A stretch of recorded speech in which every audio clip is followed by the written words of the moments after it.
Poppin' T Squad, it's your girl Keisha, and I'm here with tonight's All Tea All Shade Real Housewives of Atlanta Season 11 Episode 2 review. So I have some behind the scenes tea for you guys. So last week's season premiere actually started off with low ratings, you guys. So it seems like Kenya's absence is making a difference. Last season started off with like 2 point something million viewers, and this one dropped down to like 1 point something. So it's a major difference with Kenya not being there.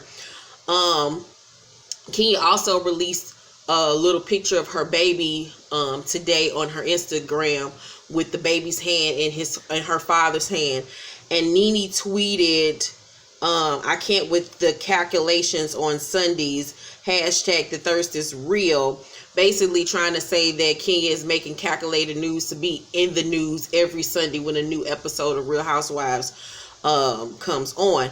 Now, I was reading the comments, and someone said that according to the girls, Kenya was mad NeNe didn't go hard for her negotiations with Bravo like she did Porsha after her season 6 reunion fight. Kenya thinks NeNe wasn't being a real friend and didn't care if she left the show or not. NeNe dragged her since she's dealing with Gregg, called Kenya a selfish bitch. So Kenya will be back season 12. There will be beef between her and NeNe.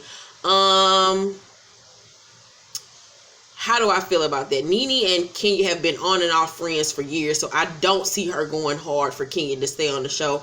Her and Porsha genuinely had a friendship up until they got into it season 9. Season 8, when they got into it, when Porsha and Phaedra stopped talking to her in season 8, and then remember she left season 9 and came back season 10. So up until then, Porsha and NeNe had a pretty much solid friendship, whereas her and Kenya have been on and off friends for years. So I don't see NeNe sticking out her neck to keep Kenya on the show, unless, to be honest, Kenya is competition for NeNe when it comes to the Real Housewives series, and us seeing that now that the ratings dropped without NeNe around, and they did not drop. The ratings dropped with Kenya not being around, but when NeNe left season 9, the ratings did not drop. The ratings were actually good. So that's saying a lot about the series. And I know NeNe got to be feeling some type of way because she, is the queen grand dame of the show and the, one original member of the original cast. So I know she got to be feeling some type of way. Yeah, it's going to be major drama next season, and I'm ready and I'm here for it. Bravo made a huge mistake by not letting Kenya come back this season. And I just want to know, since they tried to demote Kenya to friend of the show because she would not, because she did not film her wedding, and because her husband refused to film for the show up until the end of the season, I wonder, are they going to reprimand Lisa Vanderpump for the way that she has acted on this upcoming season of Beverly Hills? Because Lisa Vanderpump got into it with her cast members and has not filmed with them for half of the season, did not go on the cast trip. So at this point, if they don't try to demote Lisa or fire her, then you know that it's biasness and you know that it's racist. So Bravo, we are watching, and I'm gonna hold y'all ass accountable if y'all don't do the same shit that y'all did to Kenya to Lisa fucking Vanderpump. So let's get on to my review. So Dennis gives Porsha, we find out, a Rolex watch and not a ring. She's, however, still excited.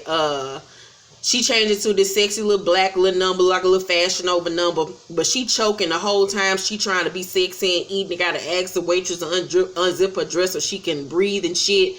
He asked her, when he gonna meet her mother. And she asks, is this something particular he want to ask her mother? He says, maybe. And it was just so cringeworthy to watch this girl act like a 5-year-old in front of this nigga. Like, she was acting like Nicki Minaj acted when Quavo bought her them Chanel purses, screaming and hollering like a goddamn idiot.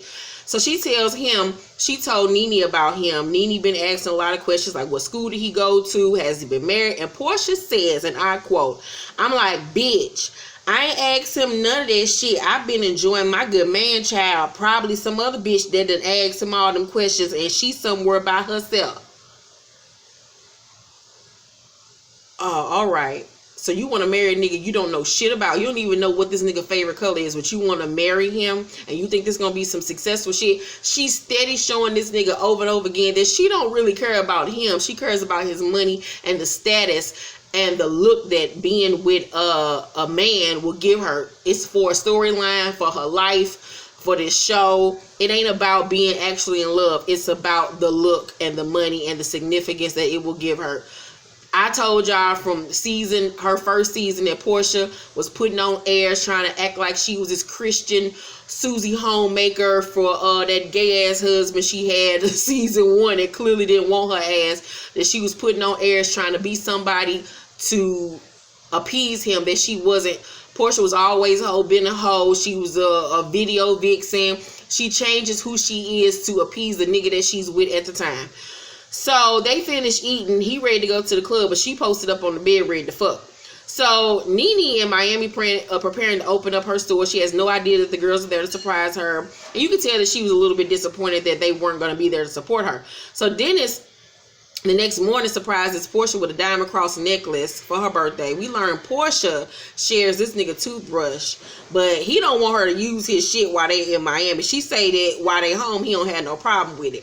Child, let me tell you one thing. What Keisha Renee ain't gonna do is share no toothbrush with no nigga. I don't even eat behind niggas. I don't even eat behind my own kid. I'm a germaphobe. I'm very particular about shit like that. I have never used another nigga toothbrush.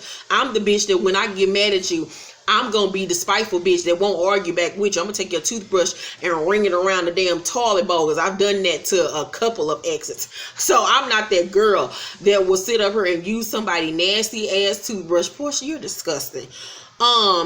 So Marlo and Kandi say they're going to be sweet towards Porsha on the trip. Porsha gets mad that Dennis won't let her use his toothbrush and uses that as an excuse to confront him about where he was the prior night. So it seems to me like he fucked her and then he went to the club. He say his homeboy is in town, staying at the same hotel they staying in, and they was just downstairs kicking it. Porsha say, but you came back drunk. He say, no, I didn't.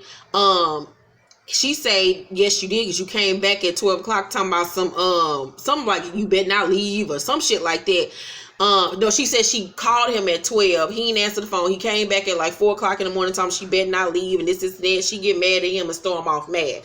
I'm like, well, this is what happens when you don't ask niggas questions. Like, you so busy just basking in the dick and basking in these gifts that you don't even know who the fuck you claim to be in love with. You don't know shit about this nigga. You have to ask questions to learn about motherfuckers. See how they body language switch up. See if their eyes is darting to the left and the right, not on you. Body language will tell you everything about a person. Not what they mouth say, but what their actions say and how their body language plays out when you ask them questions. But she too busy trying to fucking suck to get a bag and get a ring that she ain't even trying to learn this man. So after a while, she feel she went too far and apologized to him. He forgives her. In her confessional, she says she normally doesn't ask Dennis a lot of questions because ignorance is bliss, and why mess it up? And when he cheat on your ass or give your ass the package that you can't fucking get rid of, you're going to be sitting up there realizing how fucking stupid you are for the stupid shit that come out your mouth. I can't believe she even said some shit like that on national TV. You telling your whole MO to this nigga that he know you a simple-minded, ignorant ass bitch, and he going to be able to do and say whatever, and you going to put up with it. You's the dumbest bitch I've ever seen on the planet. Like, I was so outdone at the stupid, ignorant shit that was coming out this dumb whole mouth. Like, you 40, almost 40 years old. Me and Porsha the same age. You almost 40 years old talking this dumb ass shit, and you talking about you want to be something. She about to be somebody mama, a little girl mama at that. Porsha having a little girl, I believe. Girl, and you about to be some child's mama. Bless that child. So the girls arrived at the hotel, and Porsha provided rooms and assigned all of them to the girls. Marlo ain't feeling her little small room and asked to be upgraded. She don't even know that there's an elevator in her room till the girls pointed out. They get on the elevator and land in Portia's penthouse suite. So she has Portia's luggage sent down to her room so she can take Portia's room. I never understood like why every time these girls, not just the Atlanta girls, but any of the girls that go on these cash trips on the Housewives franchise, be so up and on about a goddamn room. As long as this motherfucker is nice and decent, because I'm a hotel room snob, but as long as the room is nice, it ain't dank, it ain't musty, ain't no roaches and da-da-da. As long as it's nice and livable, I'm not going to have a problem with it. And the room that was assigned to Marlo was quite small, but it was livable. It was nice enough. And you ain't paying for it, bitch, so shut the fuck up. So the girls head to NeNe's show. It's the first show for NeNe since her Uber fiasco last year. Porsha arrives at the venue talking loud, "Hey They like, bitch, shut up. Bitch don't even know we here. So the girls tell her to hush. She goes to say hi to NeNe first, and NeNe is so happy to see her. Gregg say, babe, look who I found. The girls walk in, and NeNe is stunned and so happy to see them. And it was just so good to see her and Kandi be friends and in a good space, because, you know, they were beefing for shit. How many years? 9 years they was beefing with one another. So it's so good to finally see them be cool with one another. So Gregg asked the girls to excuse him while he eats. He literally, like, y'all, had a container this big with like 2 leafy greens in it, and was saying like it's been so hard for him to hold down food. He's lost so much weight, and it just broke my heart. And it just took me back to when my grandmother was dying from cancer. It's just a horrible thing to experience somebody go through something like that. So backstage at the show, Loni Love breaks down over Gregg's illness, and NeNe gets emotional too. After the show, the girls go back to the hotel rooftop. NeNe points out that Porsha and Marlo are getting along. Porsha tells them about what her boyfriend did for her birthday, and she show off all her bling and shit. Marlo like, girl, he got you all that already. Keep him. Because that's all her gold digging ass care about is the gifts, bitch. Porsha then tells them about the toothbrush situation. They all tell her she nasty as fuck for using that man toothbrush. He don't like he wash his ass good, let alone brush his teeth good. He don't even like he floss, bitch. Like, not at all. And I'm a flossing girl. Like, if a nigga ain't got this in his house, I got the tongue scraper. I got the things that the dentist use to get in between your teeth, get all the plaque out. I'm a tooth girl. I got peroxide. I got all that shit I'm using on my teeth. He don't even look like a nigga that fucking use mouthwash. No, thank you. So she tells him that she don't want to wait years for marriage, and that he's mentioned getting married a little bit. And Kandi gives her the best advice that anybody has said to a dumbass so far. She said, I know we ain't tight, but I would say don't always put out how badly you want to be married. Kind of let him put it out there. And Porsha just nod her head, and I'm like, no, bitch, you need to be telling her thank you for giving me such candid, great advice, because obviously you ain't got nobody else in your life telling your dumb ass to slow the fuck down and stop being so fucking thirsty over these niggas and for a fucking ring. Like, what the fuck is wrong with you? Like, why do you want to be married so bad to motherfuckers that you barely fucking know? And then she always be wondering why the niggas don't turn out to be who the fuck she think they are, because she don't never take out the time to try to learn nobody. Like, what is wrong with Porsha? Like, Porsha seems to me like she suffers from low self-esteem, daddy issues, because I think her father's dead or something. So I think that plays a lot to why she acts the way that she does, and she really needs to seek therapy for her actions, because she has a childlike spirit about her that is pleasant and it's funny to be around, but in situations when it has to do with men, it's very off-putting and very kind of weird how she turns into this little giggly girl that's just like, ooh, daddy. It's just very weird. She really needs to think about that and like go to therapy. So in her confessional, Kandi says, before she told us about her new boo, I'd already heard about him. Keep him under wraps, honey, if you can. So she already know that she heard about this nigga. He ain't shit. Porsha say, you know, the saying your man needs to love you more than you love him. I think that's what I have. Lies, bitch. He know you like him more than he like you, and he gonna play upon that shit. He the type of nigga that treat you so good in the beginning, get your ass stuck and trapped and be whooping your ass the next minute. So in her confessional, Porsha says, you know, I think the advice Kandi gave me is pretty general, and she would say that to anybody, but thank you. That's the type of bitch you can't even help. Porsha the type of bitch you can't tell shit. So they talk about the rooms, and Marlo says she like hers. They go to Porsha room, and she see all Marlo shit in her room, and she tells Porsha that she put her bags in her original room. The following day, me and Cynthia talked to Mike about the trip, and Porsha knew nigga, and we were just telling him we miss him, and we're gonna be home soon, and we're gonna sit on his face when we get back in Atlanta. And he was like, all right, bitch. And I was like, I love you. Bye. So Kandi talks to Todd. Porsha took her room back, but all of Marlo's shit still in there. Kandi tells Todd that she knows who Porsha's man is, and she knows a few women who have dated him, and she tells Todd though that she gonna stay out of it because she don't want, you know, to be involved in it at all. So Marlo and her bulletproof titties come back down to the room, and I was like, why is Marlo titties like in a triangle? Like, what kind of titties is them? It was, if y'all paying attention to Marlo titties when she came down in their room, I was like, them some strange titties, but all right.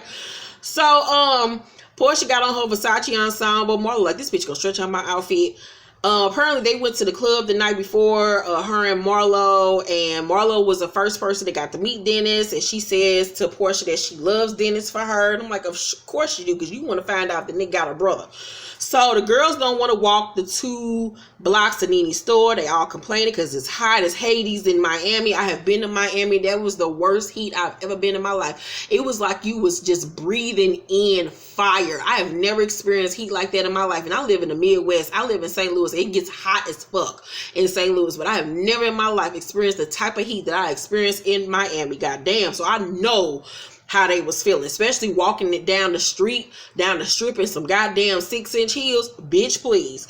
So the girls get to the store. Gregg starts to feel faint and goes outside. NeNe goes to check on him, and he says, it's too many people in the store. He got overheated. They all try to lift his spirits and encourage him to tell jokes, and he does, and the episode goes off. I give episode 2 a C-. It was pretty just an even scaled episode. It really wasn't popping like that. Things need to progress some. I think this is going to pick up episode 3 when Shamari is introduced. And I'm guessing next week we're going to find out that Porsha nigga got her name tattooed on her. But we also going to learn that he done got other bitches' names tattooed on him. So this is just the shit this nigga does while she's sitting up here thinking she's so goddamn special. Let's talk down below about what y'all think about tonight's episode of Real Housewives of Atlanta. Disclaimer. Say your opinion about these hoes, but don't come for me about mine, because it's just that an opinion. I don't give a fuck about these bitches, and neither should you. I do my review and I go back to my own life. So get to talking that shit, you will get the fuck blocked. Okay? Oh, and another thing, I saw a little comment underneath my Married to Medicine review from last night. Remember, Married to Medicine now comes on Saturday nights, and I called somebody a monkey, and I saw somebody had a problem with me calling one of the ladies monkeys, and somebody co-signed. Let me tell you something. You motherfuckers ain't gonna pick and choose what you have a problem with. I can call a motherfucker nigga, bitch, monkey, trout mouth, hoe, coon, it cracks me up when motherfuckers want to pick and choose what they find offensive. If you don't like the shit that I say, unsubscribe, because this is me. There was nothing racial when I said called her a monkey. If she was acting a monkey, she was acting a fucking monkey. And if you have a problem with it, unsubscribe, because Keisha Renee Irvin is going to continue to be Keisha Renee Irvin. I know what's offensive and what's not offensive to say. So don't try to police what the fuck I say. If you have a problem with the shit that I say, once again, unsubmotherfucking scribe. Because guess what? I don't give a fuck. Love you to the new T-Squad members, but let me tell you one thing. You're new to this channel. Let me just gather you them edges real quick and let you know that the one thing that you don't want to do over here is try to tell me how the fuck to behave or who the fuck to be. That's the quickest way for you to get blocked, okay? I love you guys so very much. Have a safe and blessed night. I'm about to go back to work and work on my buck. Love you guys. Have a great night. Bye.